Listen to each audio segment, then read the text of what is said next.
Okay, welcome to tonight's Chart Focus. Going to try and skim through as many charts as I can in 10 minutes or so.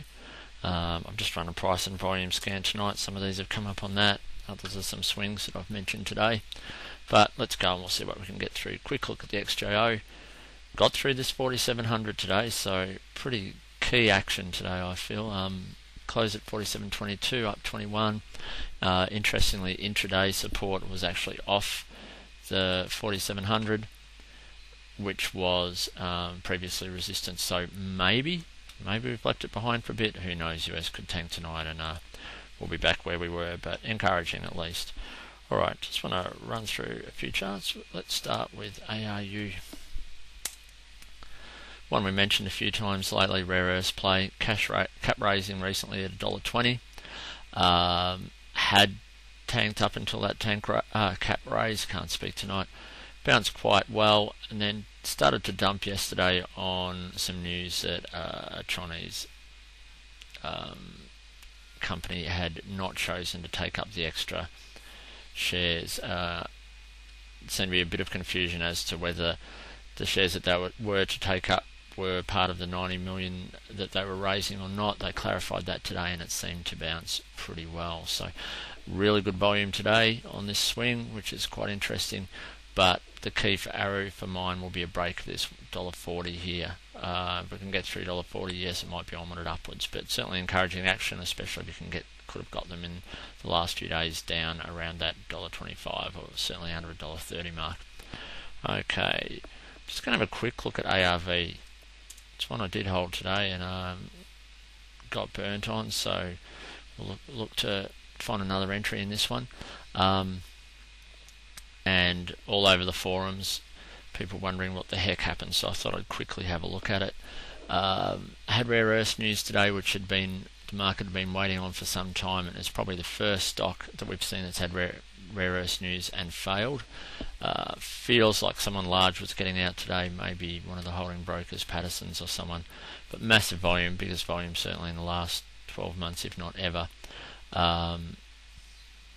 Chart's still in this upward trend here, so we may find some support down here and bounce into this trend channel, especially if this mob's done with. I suppose we could whack some fibs on to see, and they're old fibs from something else, to see if that gives us any hints. We run it on that range from there to there, maybe low sevens, which wouldn't really be out of this upward trend, so that's probably an area to keep an eye on for a bounce. But yeah, some massive selling there and looked pretty engineered, so it'll be very interesting to see where it goes. But the one thing I do want to say with this is, there's a lot of shock and surprise on the forums and suggesting it shouldn't be there, it shouldn't be at this price, and on and on. And the one thing I'd say is, a stock is the price it is today, and that's all that matters. Whether this should be 12 cents, should be 20 cents, or should be 2 cents, it doesn't matter. Today, at close, it's 7.6 cents, and that's it. So I try really hard not to price in future values or estimated values into my calculations with a stock. I try and look at it as the fact that it's the price it is now, and that's it. I don't try to form any preconceived ideas of where it should be, because it just blurs my trading and it can lead me to make decisions that aren't based on the price action, and that's really all I want to be trading. Like this one's VBA, and I've probably spent too long a time already on those few charts, but this is VBA. Nice little swing today. On a little bit of increased volume, you can see there. I might pull this up to a 3-month chart or something so we can see a little better. We'll go to 6. So a little increased volume there. I'm not in this one yet. I'd set an alert here at just yesterday's high, which is only half a tick higher, half a cent higher at 44. A break of there, we see some volume. Might get a follow on, stop at new lows there. But that certainly looks encouraging. AWE. Nice tight range play this one's. I'll be setting an alert on a break of this bar here, $1.54.5. But seems to have stopped the downtrend. Definitely has been in a sideways range. It's tested these lows a few times now, so we may get a bit of a tight range break sometime soon. 58.5 is the next res, so we could go early at 54.5 break or wait for that 58.5. If the market's strong and it breaks there, I'd probably be tempted to go early, but all depends on market conditions at the time. I wanted to have a quick look at Newcrest. Mentioned Newcrest during the day. Gold was down all day, and it was quite strong early. Actually fell off later on in the day, but seemed to be in a bit of an anomaly given the fact that the gold was down. But in the European session, gold has started to bounce, so it'll be very interesting to see if Newcrest kicks on again tomorrow. Break of that high of 40.79. You would suggest the swing was in play. ADU, I think that's a Goldie as well from memory. And again, a nice little swing on some volume, and so it's broken this downtrend here, and the volume's been better than it has been for all except this large volume day, which looks like it was that little up day. I'd imagine there was a big cross on that day, but nice looking swing on that chart. Whether it can head back up towards the 70s or not, time will tell, but yeah, that came up on a price and volume scan. Okay, how are we going for time? We've got a little bit to go. BAW, another potential swing. Needs a little bit more volume to kick in. Not much volume on these last 2 days. I'd probably be looking to set an alert on a break of this next bar here at 32. So break of 32, if I can see some volume kick in, probably be looking for a scalp out of that one. MCR, like I said, I'm trying to fly through quite a few charts that came up on the scans. Again, another possible swing low. It's broken the high of the last couple of candles, probably the last 3 or 4 candles, on a little bit of volume, but I'd like to see it up over the million here, these volumes down here. But certainly encouraging. Looks like it might be breaking this downtrend line, so one I'll be watching again tomorrow. CCD was another.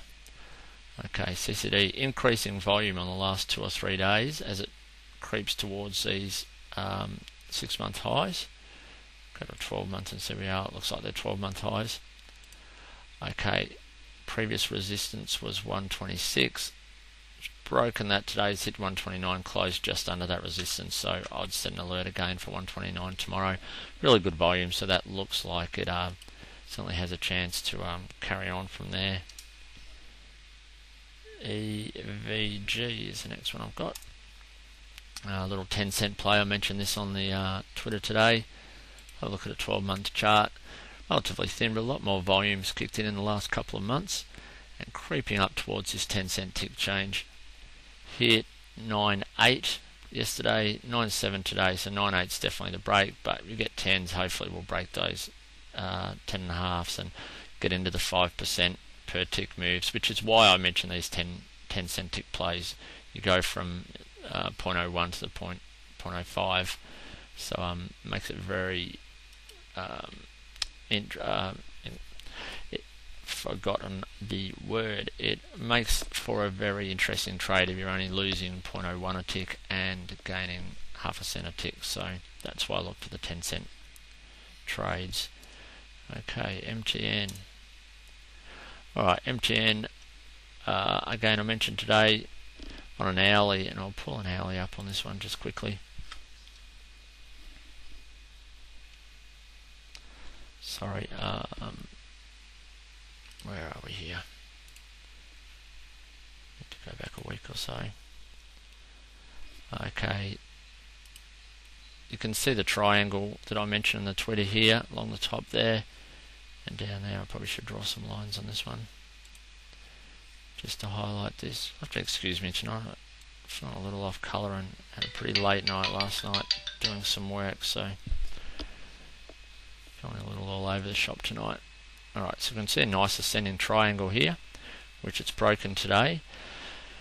TAs will tell you that a break from the ascending triangle, you should be looking at possibly the depth of the triangle, which looks like about 12 cents or so, maybe 12 or 13 cents.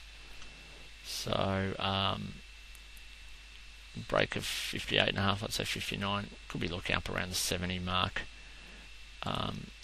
for some sort of target. We go back to intraday and go to maybe a 2-year chart to see if there's any resistance that could correlate to that. You can see some previous support here around the 70. Some congestion around there as well, so 70 would probably be one of the first areas we'd be looking at to take some profits in this one. Could also maybe run some fibs off this from that high down to previous lows, see if we can get some indications. And that's not a fib, is it? Let's try this one. The 50 is probably around the 66 or so mark, up around there. So the fib's probably not giving us much indication there in this one. But I'd suggest 70 will be an area, if it seems to be behaving itself, that's an area I'll be looking at, possibly watching for taking some profits. The last one I'll do just quickly is QMN. There's the 12-month chart on the daily. Again, another of these tight range potential breaks. The chart's certainly broken this downtrend now. It's been in a sideways range for a couple of months. Bit of volume kicked in the last couple of days, and resistance at 10. So I've taken a few today. We'll watch this break of 10 for an add, and then possibly let some ride, scalp some, depending on action from there. But looks encouraging if it can break this tight range. And we've seen some really explosive tight range breakouts lately, so that's why that one's on the radar. Okay, that'll do me for now. I'll talk to you tomorrow.